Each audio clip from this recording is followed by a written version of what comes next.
Добрый день, дорогие друзья! Приветствую вас на очередной лекции канала «Жизнь после жизни есть, я знаю», который посвящен доказательствам жизни после смерти и устройству потустороннего мира, куда каждый из нас попадает по завершении своего земного пути, где и воссоединяется с ранее усопшими родными и любимыми и продолжает свое бесконечное путешествие по нашей прекрасной и удивительной Вселенной. Сегодня мы поговорим на очень важную тему. Что лучше для людей, переходящих порог физического мира с точки зрения жизни после смерти? Кремация или похороны? Но сначала нужно сказать вот что. Познавая мир, я руководствуюсь методом обобщения и поиска совпадений и закономерностей в как можно большем количестве авторитетных источников информации. По данной рассматриваемой нами теме жизни после смерти и устройству потустороннего мира, кстати, я собрал для вас такие источники и разместил их в разделе о канале, вкладке сообщества и во всех наших книгах, в том числе распространяемых бесплатно. Я освоил этот качественный и эффективный метод познания через обобщение и поиск совпадений еще много лет назад, когда впервые заметил, что новости в телевизоре и газетах вешают нам на уши какую-то совсем феерическую лапшу, не соответствующую действительности. Время и применение указанного метода показали, что мир вокруг нас и события в нем гораздо более глубоки, объемны и сложны, а силы, которые пытаются их исказить и подменить в своих корыстных интересах, злы, могущественны, не остановятся ни перед чем и готовы даже рядиться в ангельские одежды, лишь бы добиться своего. Поэтому, когда моя самая родная и близкая душа покинула земной мир, и я стал искать ответы на вопросы о том, что происходит после смерти человека, я воспользовался этим уже полюбившимся мне методом, который никогда меня не подводил и всегда обнаруживал истину, в какой бы области ни велось исследование. Так я не только получил знания о потустороннем мире и его устройстве, узнал о том, что жизнь после смерти, оказывается, уже довольно давно доказана множеством исследователей, включая самых великих ученых, но и при помощи духовных сил, передающих информацию с иных уровней мироздания, написал книгу «Жизнь после жизни есть, я знаю. Путешествие скептиков в потусторонний мир» и ее продолжение, а также создал этот одноименный канал, вместе теперь помогающий горюющим и скорбящим людям исцелиться от страданий и вернуться к нормальной жизни. Я не сомневаюсь, что выводы, которые я сделал к текущему моменту и которые еще сделаю, в целом верны и обнаруживают правильные знания, необходимые каждому из нас, если мы хотим прожить действительно деятельную, позитивную жизнь добра и света, а завершив ее, отправиться в духовный мир с наименьшим количеством никому не нужных осложнений. Интуитивно, на уровне души, все люди на планете знают о том, что жизнь не завершается со смертью их биологического тела. Поэтому на протяжении всей жизни так или иначе интересуются различными вопросами, связанными с потусторонним. Это делают даже самые отъявленные скептики и атеисты, хоть и убеждают себя и окружающих, что ни во что такое не верят. Именно поэтому почти всех волнует вопрос, каким именно образом нужно хоронить умерших. Принятым сегодня за норму погребением в землю в гробу или же через кремацию? Этот же вопрос задается и по отношению к себе и собственному смертному часу. Идя по хлебным крошкам, раскиданным по тысячам книг, статей и исследований, я пришел к уверенному выводу, что кремация является более предпочтительным способом похорон, нежели захоронение.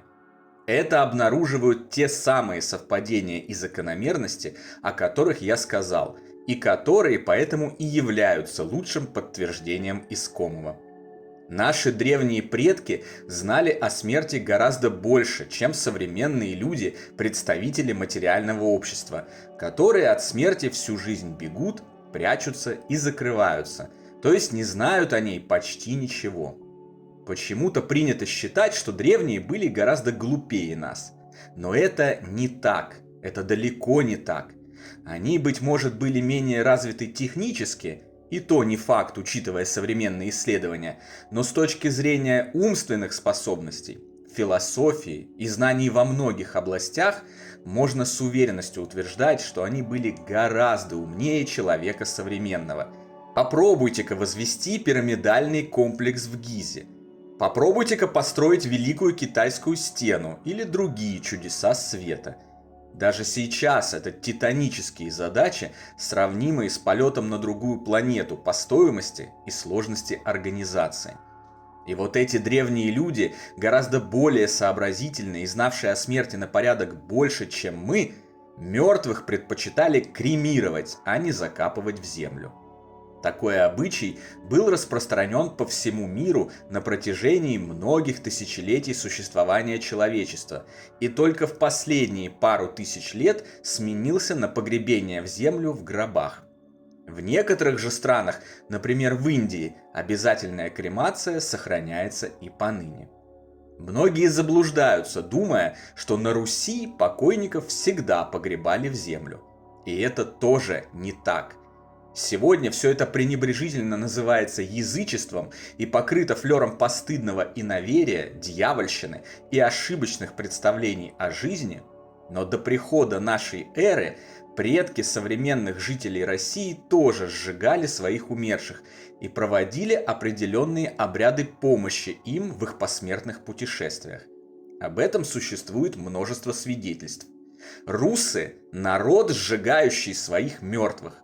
Подобные тексты мы найдем у восточных авторов, писавших тысячи лет назад. Вот, например, слова одного из них, Ибн Вахша, в его книге о набатийском земледелии. «Я удивляюсь славянам, которые, несмотря на крайнее свое невежество и удаление от всякой науки и мудрости, постановили о сожжении всех своих мертвецов, так что не оставляют ни царя, ни другого человека без сожжения после смерти». А вот другая цитата. «Славяне своих покойников не хоронили, а с древнейших времен, несомненно, с самого возникновения славянства, сжигали». Археологическим подтверждением этого обряда является существование у древних западных и восточных славян многочисленных погребений с трупосожжением.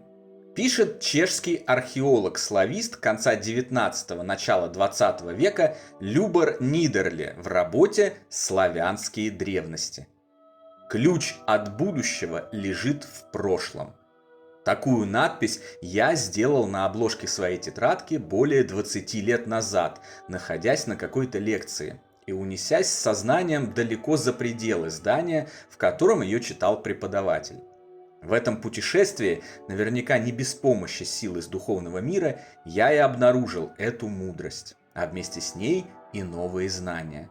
Древние действительно знали о смерти гораздо больше нас, и отметать их знания, особенно когда они согласуются с современными исследованиями, попросту глупо. А современные исследования, в свою очередь, согласуются со знаниями древних и также указывают на то, что кремация, вероятно, предпочтительнее погребения.